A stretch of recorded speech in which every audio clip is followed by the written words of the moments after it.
A new generation of Latin movie makers are taking over Hollywood and winning the industry's highest awards.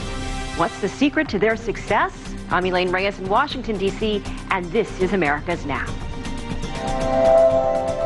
First up, movie makers from Mexico are basking in the spotlight. I love you, and un saludo a todos mis compatriotas mexicanos. Thank you very much. I want to be a film director. You could be an actor with your looks. No. Correspondent Mike Kirsch goes behind the lens at a film school in Mexico City. He'll show us how their acclaim is encouraging a new generation of filmmakers to shoot for the stars. Then a teacher from Guatemala who was so disturbed by the effect of crime on his city's youth, he donated his home to them. For this week's Game Changer, meet the founder of Los Pitojos, Juan Pablo Romero. And later, a blind man from Uruguay who proves you don't need sight to see. I always believed that the birds who sang the best had the most beautiful and colorful plumage.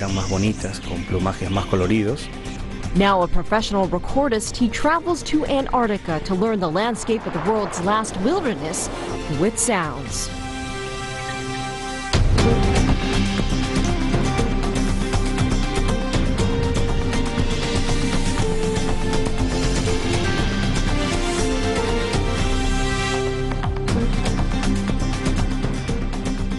Welcome to the show. For the last few years, Hollywood and its top awards event, the Oscars, have been dominated by Mexican film directors. Mexican cinematographer Emmanuel Lubezki, nicknamed the GOAT, has won 3 years in a row. And it doesn't appear the country's rich talent pool will be drying up anytime soon. CCTV recently paid a visit to the country's most prestigious film school. It appears many young film students would like to see more traditional storytelling about life and social problems, rather than Hollywood's standard junk food fantasy films designed to earn huge box office profits. Correspondent Mike Kirsch reports.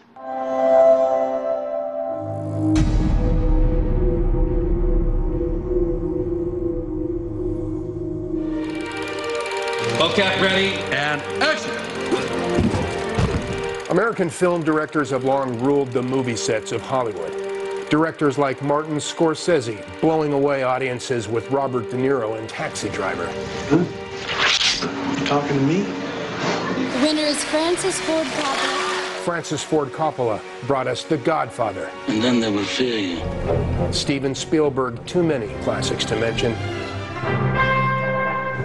Just absolutely killing it. Stanley Kubrick, the Prince of Twisted. Here's Johnny. Quentin Tarantino, how about Pulp Fiction? What? Say what again? Say what again? I dare you. I double dare you. No! The Coen brothers, the kings of quirky. I'm the dude, so that's what you call me, you know? And many more American directors who've essentially owned Hollywood all of these years. Until Los Mexicanos took over the show. Simply put, film directors arriving here from Mexico are some of the biggest, most caliente, behind-the-lens talent in Hollywood today. Alejandro G. Directors like Alejandro González Iñárritu, with back-to-back wins for Birdman and The Revenant, becomes just the third filmmaker in Oscar history to win 2 consecutive Best Director Oscars. I love you, and un saludo a todos mis compatriotas mexicanos. Thank you very much. Alfonso Cuarón. In 2014, Alfonso Cuarón won a Best Director Oscar for Gravity. In 2006, Guillermo del Toro's Pan's Labyrinth won 3 Oscars. These 3 superstars of the film industry known as the Three Amigos, directing the biggest movies and winning the biggest awards seemingly year after year for several years now. Though the brightest star of all out of Mexico, cinematographer Emmanuel Lubezki, aka Chivo, the GOAT, recently winning an unprecedented 3rd consecutive Academy Award for cinematography for The Revenant. Giving some lighthearted credit for his success to his college film school teachers back in Mexico. My teachers, not all of them, but some of them, and thank you. And more young Lubezkis may be arriving in Hollywood soon enough. Film students from Lubeski's alma mater.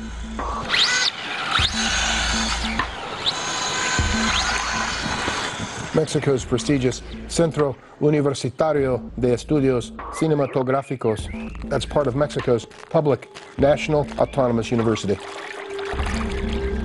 It was back in 1963 when the film school was founded in the heart of Mexico City and recently moved to this new state-of-the-art film campus of editing rooms and screening halls and classrooms inside a set of modern concrete structures that are built on and around an ancient bed of volcanic lava rock. The prehistoric meeting modern times, where many a student meanders along in quest of a genius idea for their next film. Or perhaps to gossip about the love life of the campus Leonardo DiCaprio lookalike, 24-year-old Patricio Solorzano, who says he just wants to direct. Yeah, I want to be a film director. You could be an actor with your looks. No. I don't like being here, actually. It makes me nervous. Patricio and his classmates often film their movies on campus. Presently, they're producing a short behind-the-scenes film about a film festival here. Silvana Lazaro is a young director of photography, hoping to follow in the footsteps of the great Emmanuel Lubezki. She's our Lubeski. Is it true what they say about you?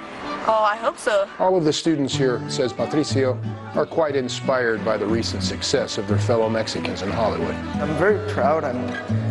I'm very happy to be a young filmmaking student and be living in this era where Mexicans were well known and respect for our work, right? Though while Mexico's Three Amigos and The Goat make making it in Hollywood look easy, in reality, here in Mexico, students say making it to that level of success seems like climbing Everest. Just finding a job alone here in Mexico once they graduate, they say, is often impossible enough. Because the historically low-budget films made in Mexico have long ceased to appeal to Mexican audiences. Film audiences averaging 200 million moviegoers a year that today prefer to go to Mexican theaters to see big-budget American blockbuster films out of Hollywood. There are very few investors in Mexico City who are interested in bankrolling Mexican film projects here at home, because films here don't return millions of dollars in profits like in Hollywood. Here in Mexico, a movie will never give you your money back. Never. I mean, that's the thing. Though not all hope is lost, having no budget can actually be a blessing, says the head of the film school, Maria del Carmen de Lara Rangal, a filmmaker herself, whose award-winning documentary about Mexico's horrific earthquake in 1985 and her award-winning first feature film, a satire of Mexican politics entitled The Country Where Nothing Happens, were both produced on shoestring budgets, she says, compared to films made in Hollywood. They may not have made millions, she may not have made a living making films, but they got made. The important matter is what you want to say, not how many money do you have. Indeed, some students here say they are less interested in making Hollywood blockbusters and more interested in making lower budget films about social issues here in Mexico. For example, student Laura Rodriguez Miranda recently directed a short fiction film based on real-life news footage of one of the most controversial chapters in Mexico's history, when on the eve of the 1968 Olympic Games, Mexican government forces fired on and killed hundreds of university students who had been protesting poor economic and living conditions in Mexico. The film Laura, directed with her classmates, has student actors reliving the last terrifying moments that students in 1968 encountered before Mexican authorities began attacking and killing them.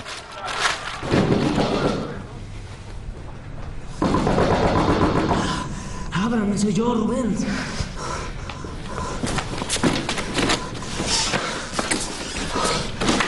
¿Qué onda, güey? ¿Qué pasa? El ejército está por tomar la universidad. Tenemos que irnos, están por llegar. Pinche gobierno de mierda. ¿Qué hacemos con las cosas?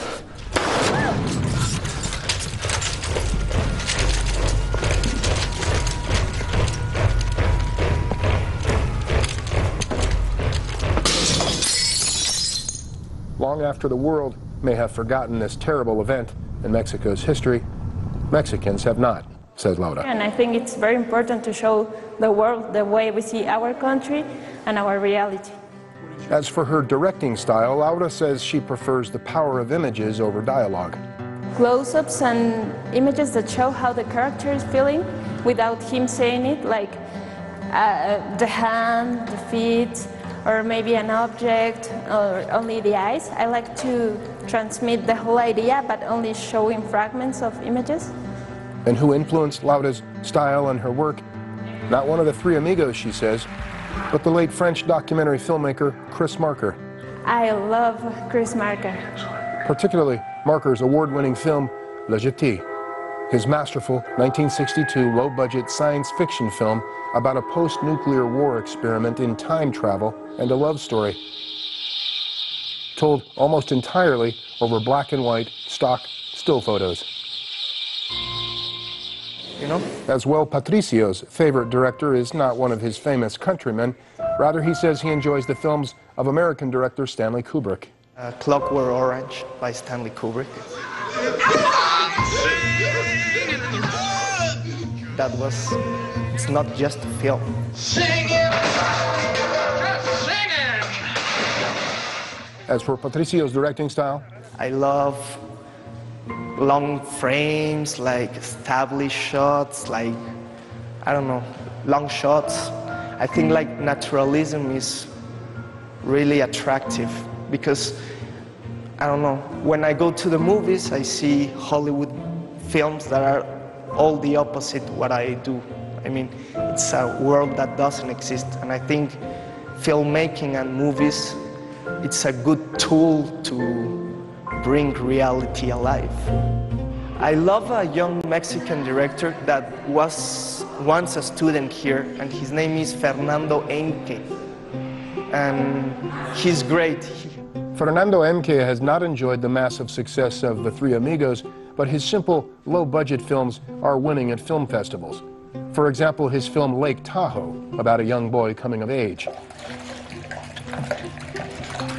Or his short film La Bienvenida, that follows the struggles of an impoverished tuba player who lives in a remote village far away from town and rehearsal, who's also a young father with responsibilities, but who never loses the passion or his love for playing the tuba.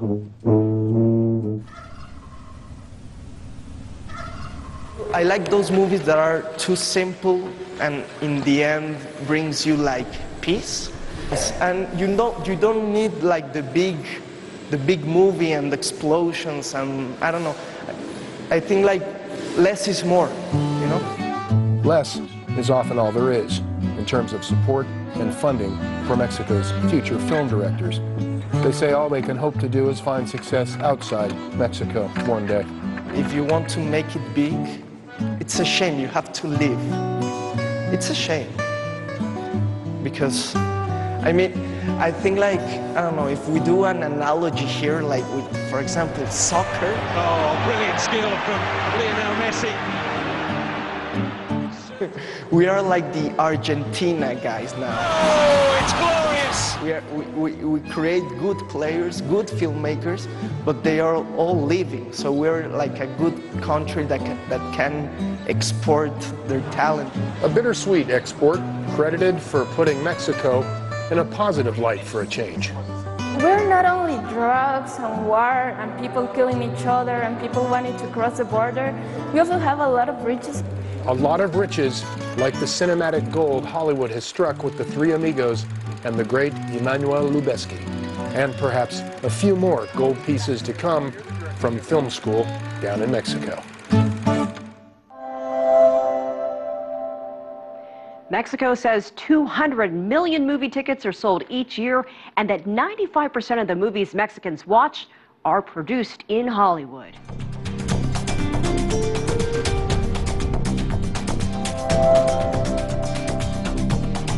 Coming up.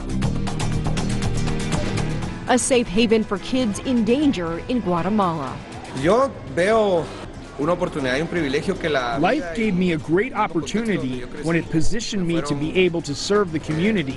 I realized there was such a lack of basic services for children. Services like the ones I had. Todos los servicios que un niño, una niña America's Now. Welcome back. When gang violence and crime overtake a community, they often take away opportunities from its citizens as well.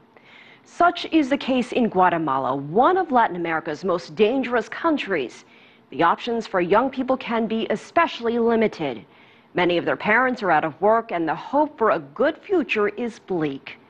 One Guatemalan teacher was so determined to help the youth in his area, he turned his own home into a community center. It provides children with an education, teaches them vocational skills, and gives them a safe place to play. For this week's Game Changer, meet the founder of Los Patojos, Juan Pablo Romero.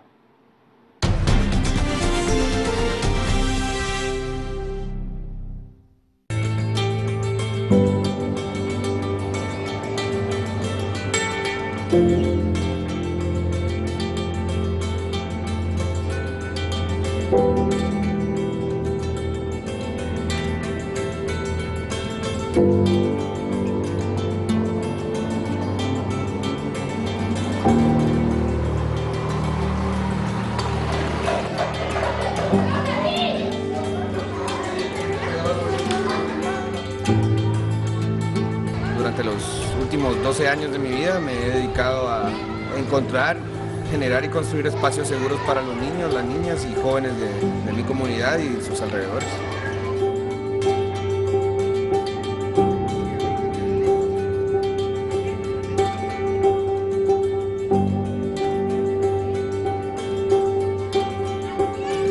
Bueno, mi nombre es Juan Pablo Romero Fuentes, tengo 32 años, soy jocoteco y soy servidor comunitario.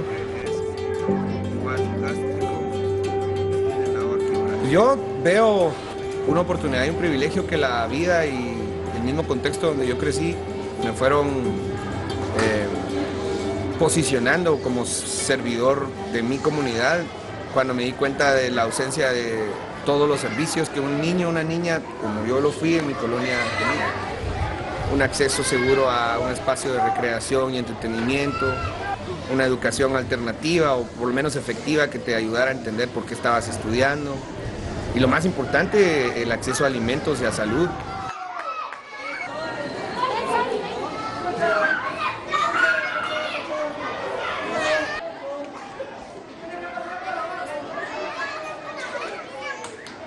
Creamos un proyecto de seguridad alimentaria. El año pasado servimos más de 95,000 platos de comida en los 3 tiempos. Y estamos hablando de platos de comida dignos, no pues cualquier cosa, sino un proceso con nutricionistas, con nuestro médico, con un proceso bien pensado y estructurado para alimentar a nuestros niños y niñas. Luego, el acceso a salud.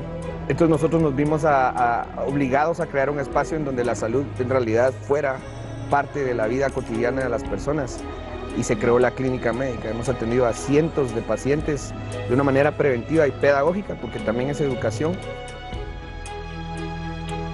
Están esos 3 elementos. Y el cuarto es el arte y el desarrollo comunitario a través de economías solidarias.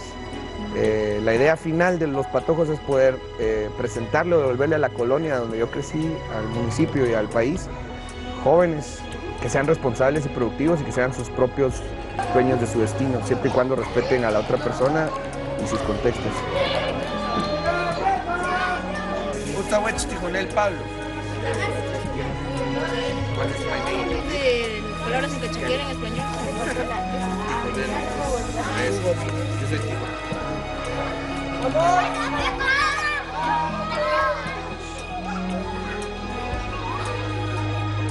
Mi nombre es Ángel Rafael Solís Tocay, yo tengo 25 años y tengo de estar en Los Patojos un aproximado de 5 años.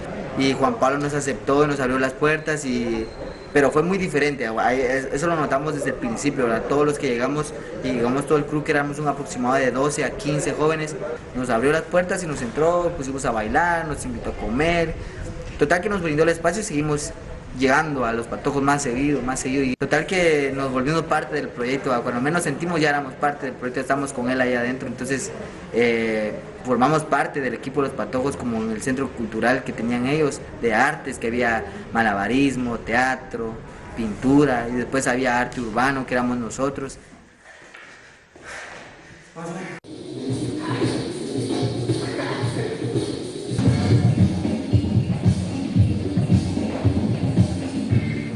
Este es el que hay que quitar. Entre los dos salen esto con fuerza, que ustedes toman mucha caparina. 1, 2. ¡Wow! Lo pudieron. Ahora quiten eso, ¿sí? Muy bien, estamos listos para abrir el...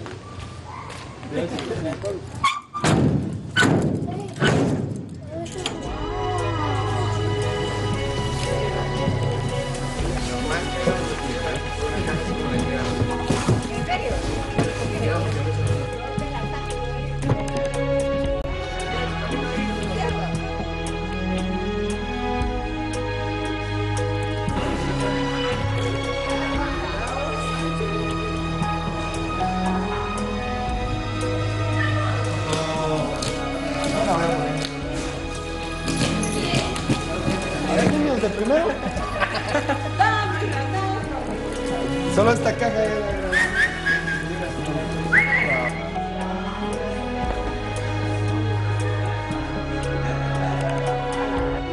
Los Patojos se volvió un espacio donde el asistencialismo y la victimización desaparece para siempre y se empodera a la persona como tal. Aquí nos vemos con nuestros colores, nuestros olores, nuestras diferencias. Pensamos diferente, actuamos diferente. Y de eso se trata, de cuidar la vida y mejorarla en todo lo que se pueda. Y pues aquí están jóvenes, niños trabajando para eso.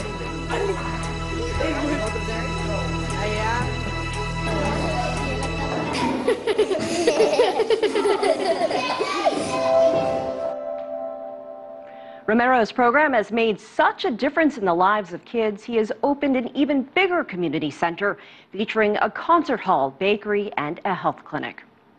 We'd love to have your input, so if you know someone who's helping change the world, drop us a line at an@cctv-america.com or tweet us at cctv_America and tell us about a game changer you would like to see on America's Now.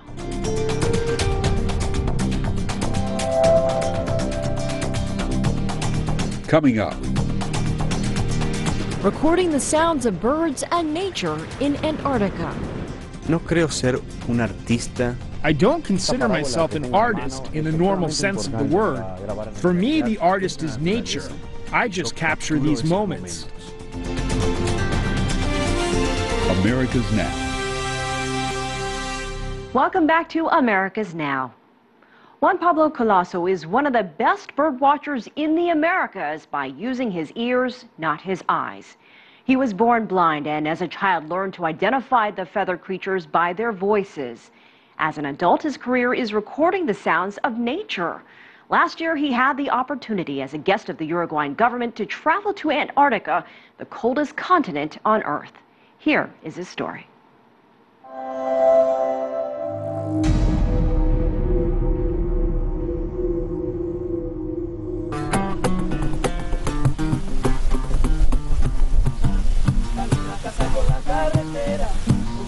Mi nombre es Juan Pablo Colasso, nací en Montevideo, en Uruguay, en 1986 y soy ciego desde mi nacimiento. Yo hace 13 años que me especialicé en grabar los sonidos de la naturaleza.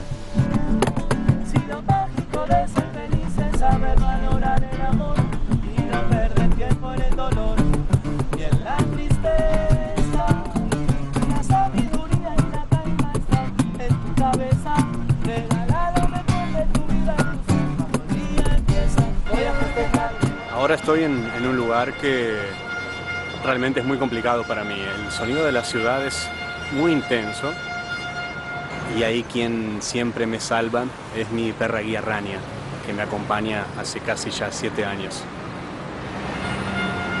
Yo ahora estoy aquí en Montevideo, en una ciudad extremadamente ruidosa, pero donde a mí me gustaría estar es en el campo, grabando sonidos. Hay muchísimos lugares que me gustan mucho. Uno de ellos, sin lugar a duda, está en Brasil, que es el bosque atlántico.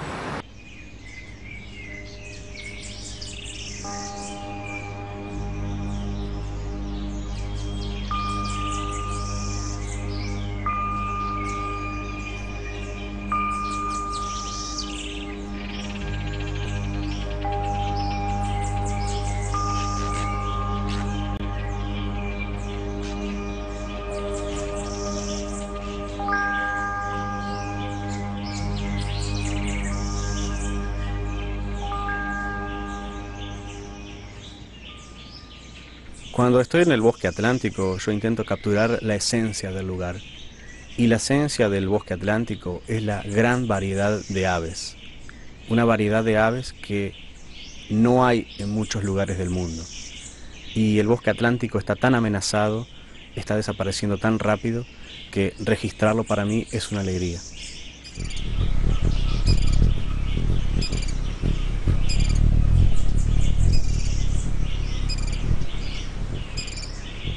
Yo nunca tuve realmente una idea de lo que era la forma de las aves. Siempre creí que las aves que cantaban de forma más vistosa eran más bonitas, con plumajes más coloridos, y las que cantaban más tímidas eran aves más discretas. Pero una vez, cuando fui al Museo de Historia Natural en Uruguay, me mostraron las pieles de las aves.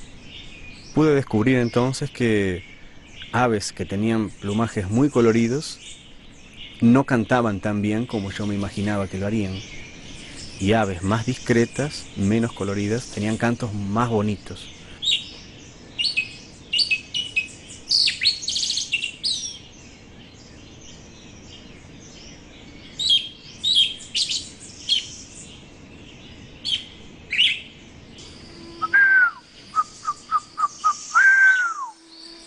Uno de los momentos que yo más disfruto es la noche. Uno de los cantos que para mí representan la noche es el del urtaú. Es un sonido muy intenso, muy musical.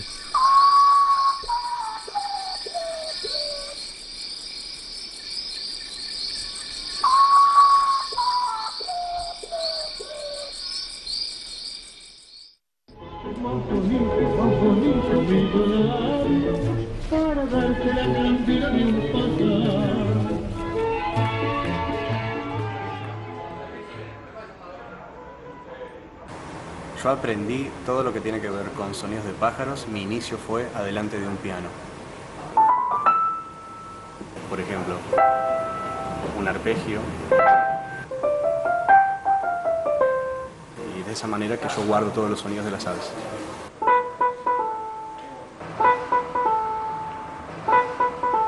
Hoy en día no puedo todavía vivir de mi trabajo de grabador de sonidos de naturaleza. Es mi sueño que un día eso se torne realidad. No me imagino haciendo otra cosa. Un día va a llegar. Ponemos aquí la máquina. Ahora sí, el grabador. La primera vez que escuché hablar de la Antártida fue cuando tenía 12 años. Cuando vi un documental que mostraba la expedición de Scott y Amundsen. Yo me dije a mí mismo que un día iba a estar en aquel continente.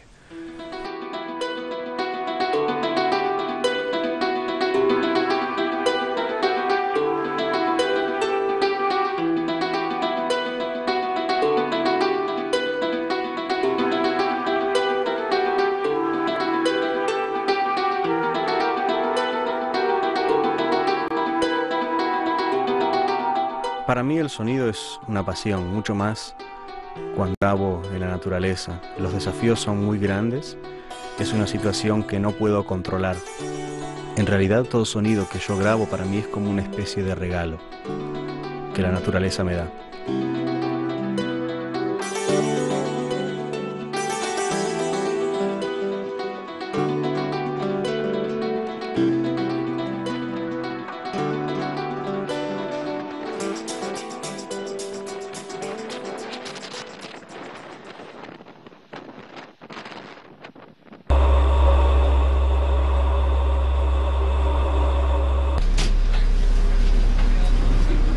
Bajar del avión, pisar el suelo antártico y ser recibido por el comandante de la base chilena y el comandante de la base uruguaya de forma tan calurosa, me da la impresión, en la Antártida todos somos amigos.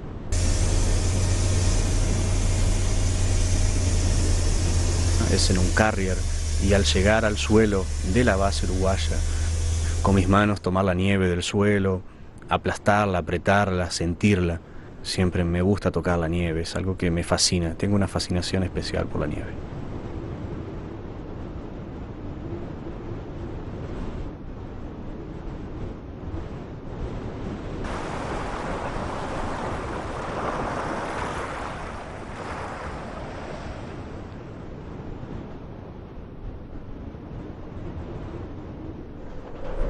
Finalmente estoy pisando la nieve del suelo antártico,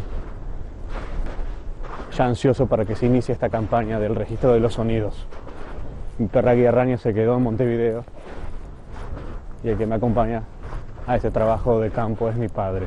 Yo de una montaña hice una catirada muy fuerte y una vuelta, Sí. una baliza allá arriba.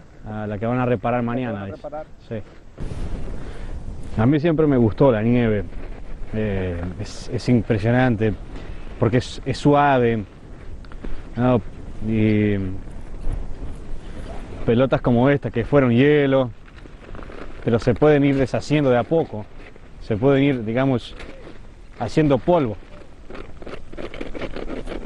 El viento ya disminuye la velocidad, puedo escuchar el mar. Y la verdad que en este lugar me siento totalmente en paz.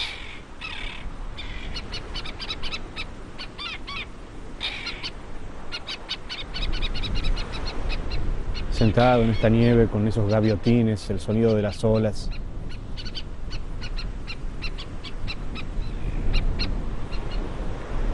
No necesito realmente más nada.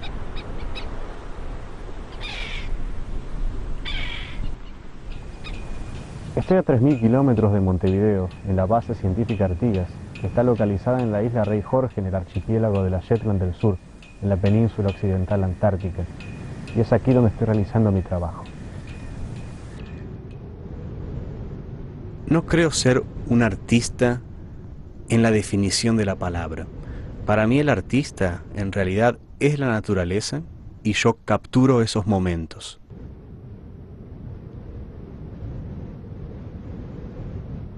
El escuchar el sonido de las skuas.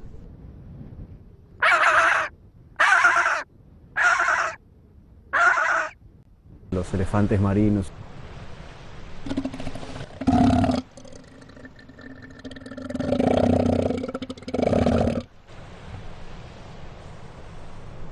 De los pingüinos.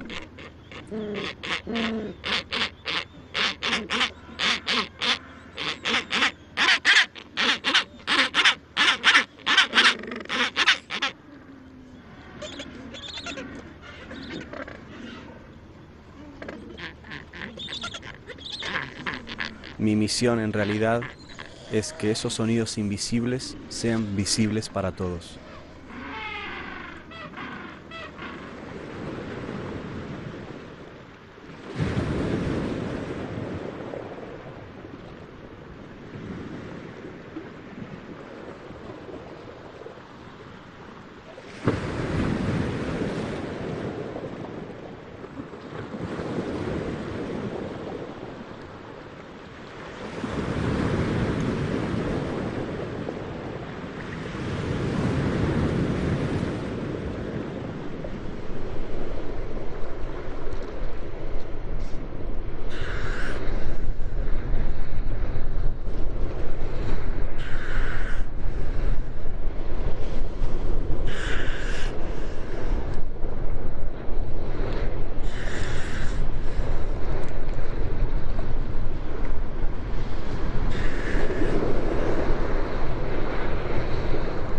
Esta parábola que tengo en la mano es extremadamente importante para grabar en la Antártida.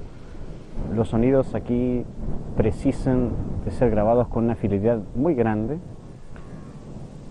están a grandes distancias y el mejor implemento que puedo utilizar es una parábola telinga. Sin lugar a duda, la calidad del sonido es excelente, es prístina.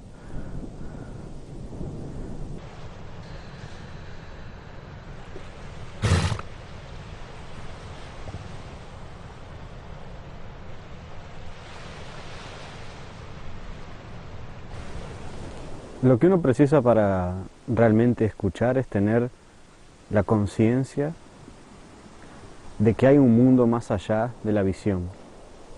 Es decir, tener la capacidad de entender que el mundo no se restringe apenas a los ojos. A partir de ese momento, cuando realmente existe esa conciencia de que los 5 sentidos pueden ser utilizados de la misma forma, las personas van a poder realmente escuchar. Saber lo que pasa alrededor sin tener la necesidad de estar viéndolo.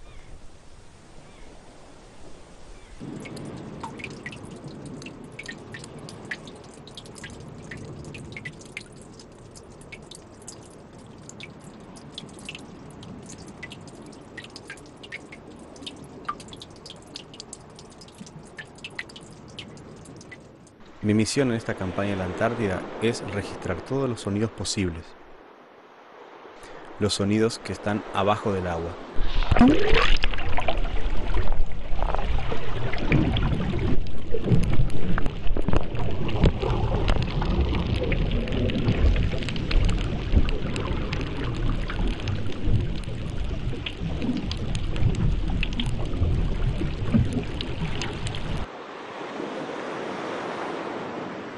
La capacidad de escuchar la tenemos todos, solo que la gran mayoría la tiene dormida dentro de sí misma. Es una cuestión de permitírselo. Cuando en 2003 Santiago Claramunt me dio el grabador y el micrófono e hice mi primera grabación de un martín pescador, creo que ahí me di cuenta que nací para hacer esto, grabar sonidos.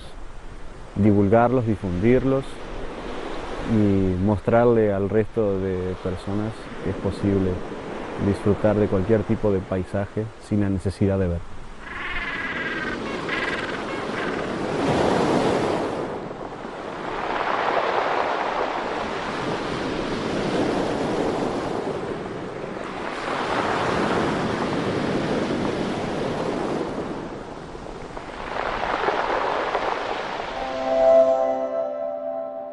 Colosso's latest adventure took him to Farallones National Park in Colombia, outside the city of Cali. The 150,000-hectare reserve is home to more than 300 species of birds.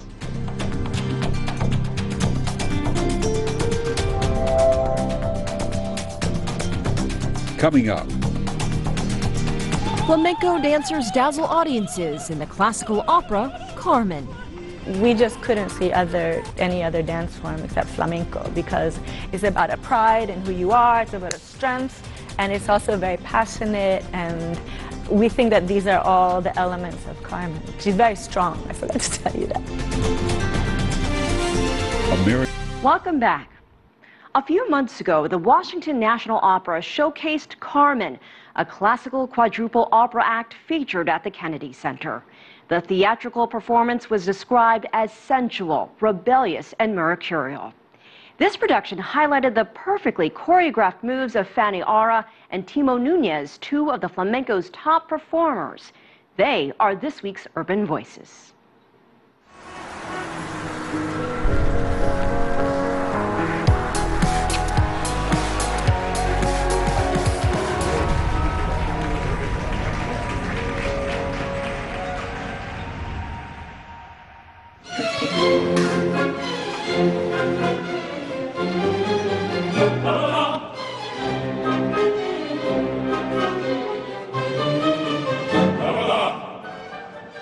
Carmen is a classical opera by French composer Georges Bizet.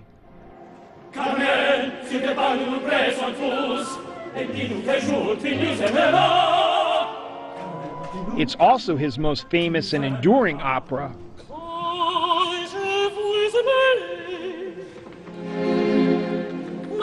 Set in Spain, it's the story of a tragic love triangle between a trusting, inexperienced soldier, a fierce, seductive gypsy,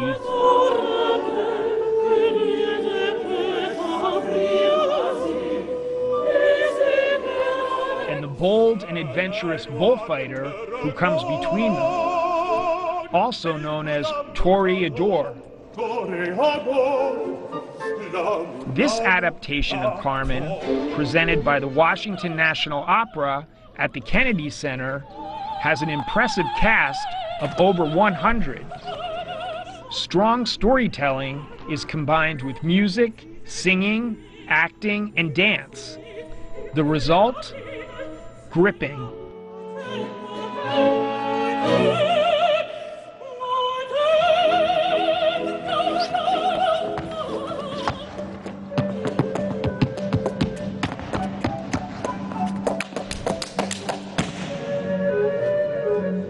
Carmen also showcases the skills of principal flamenco dancers Fanny Ara and Timo Nunez.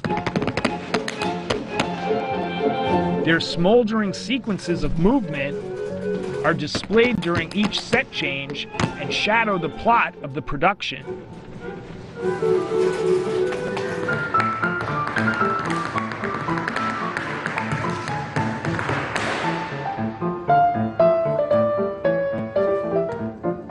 Timo, who started dancing at the age of 7, studied in Spain and has performed in everything from concert flamenco to tablao flamenco at operas and on popular TV shows.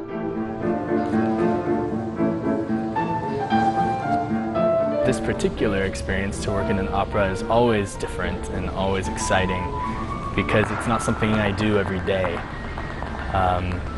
I get to bring my authentic training, the traditional art of flamenco, and work with many different mediums such as opera singers and the orchestra, and learning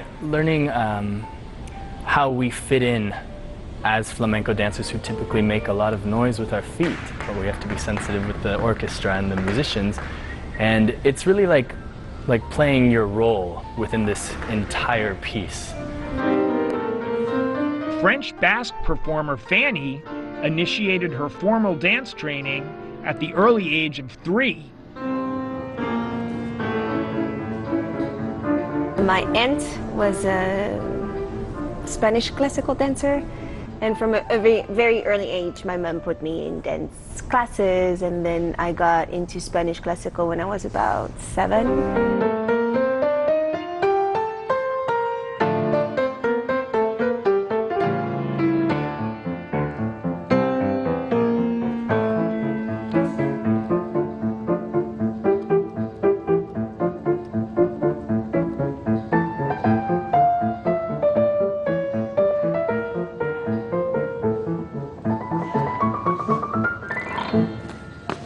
I love being Carmen's spirit. They say that behind every great performer, there's a great coach. For Timo and Fanny, that person is instructor Sarah Erde, a gypsy-style specialist who choreographed Carmen's sensual style of flamenco, which critics describe as wild and full of lust and realism. When we talked about what kind of dance we wanted in, we just couldn't see any other dance form except flamenco, because it's about a pride in who you are, it's about a strength, and it's also very passionate, and we think that these are all the elements of Carmen. She's very strong, I forgot to tell you that.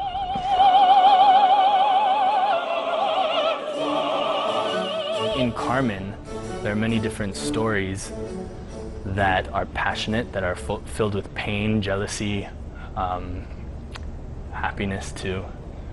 And within all of those storylines, at moments you will see passion and you will see something that could be identified as sexy.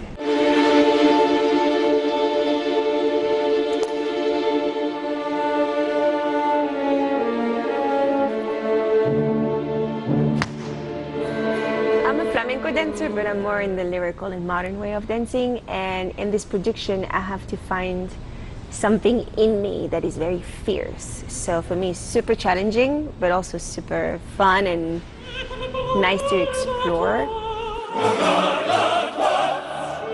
With its captivating sounds and provocative dance moves, this current version of Carmen displays timeless and high-octave emotions. Lust, jealousy, and betrayal, emotions that may explain why this classic opera still resonates with audiences today.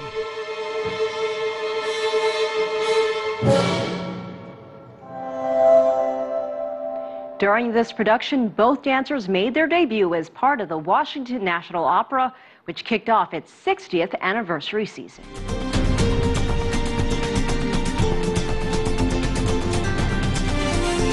America's Now.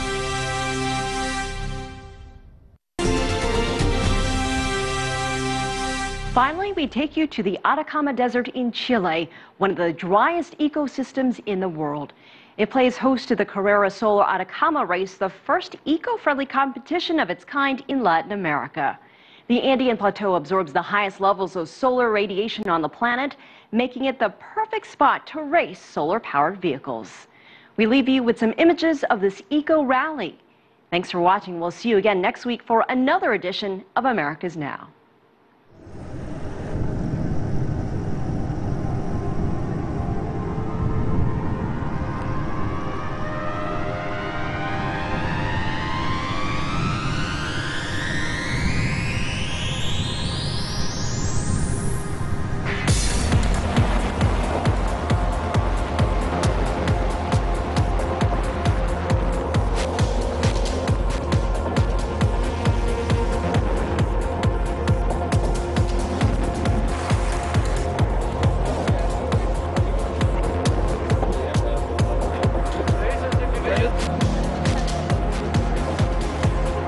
Obviamente la energía solar tiene que ser el futuro, es ilimitada. O sea, no te pueden tapar el sol. Entonces...